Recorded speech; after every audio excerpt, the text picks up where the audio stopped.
gebokst. Toen kon ik niet meer boksen. Ga je geen wedstrijden meer doen, daar ben ik te oud voor. Toen ben ik gaan fitnessen, toen begon het net. En toen bleek ik dus het bankdrukken heel goed te doen. En zo ben ik met bankdrukken gerold. Ik wil heel graag wereldkampioen worden. Maar die wereldkampioenschappen die zijn in Kazachstan. Dat wordt dan een beetje mei zo'n beetje, mei, juni. Maar Kazachstan, daar zit ik nog even en ik gelijk aan boord had, weet je. Dus ik weet niet zeker of dat hem gaat worden. Hoeveel moest dan drukken? Maar zo'n 175, 180. Goed zo. Fries kampioen, 2 keer of 3 keer volgens mij. Bij Wout Zijlstra was leuk. Europees, wereld. Finland geweest, derde op de wereld, dat was leuk. Ja. Maar het leukste wedstrijden waren toch wel die Friese. Gezellig, onder elkaar. Recht. Ja.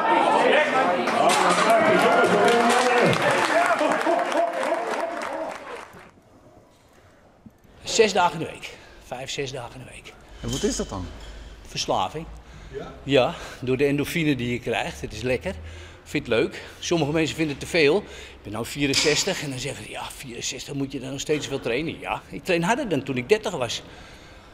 Ja, toen kon ik het met 3 dagen in de week kon ik het redden, maar dat gaat nu niet meer. Ik ben een sportschooljunkie wat dat betreft. Je zit het meeste van mijn sociale leven eigenlijk in de sportschool. Best wel zielig als je het zo zegt, maar dat is het niet. Dit is het meeste van mij zo. Hier heb ik het leukste ding eigenlijk. Ja. En hoe vindt de vrouw dat? Zo... Die gaat elke dag mee. Oh, die gaat 6 dagen in de week. Ja, dat is ook mijn trainingsmaat. Dat is ook mijn geluk hoor. Want ik denk wel dat als je een vrouw hebt die er niet helemaal 100% zegt, ga je nou weer naar die gym, ga je weer naar die sportschool. Soms ben ik hier wel 2 keer per dag. En dan, maar zij gaat altijd mee. Dus we trainen samen. Maar waar is ze nou dan? Ja, ze wil niet voor de microfoon, zullen we maar zeggen. Vindt ze helemaal niks.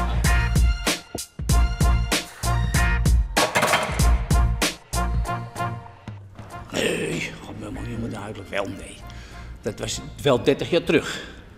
Toen zag ik Sylvester Stallone. Toen denk ik, oh, daar wil ik ook zo'n rug. En dat wil ik ook, dat vind ik leuk.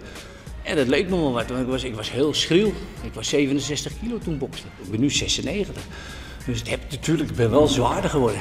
Maar ja, goed, dat is het verhaal wat je brengt natuurlijk. Het is zo leuk om te doen, maar niet voor de uiterlijk, wel niet.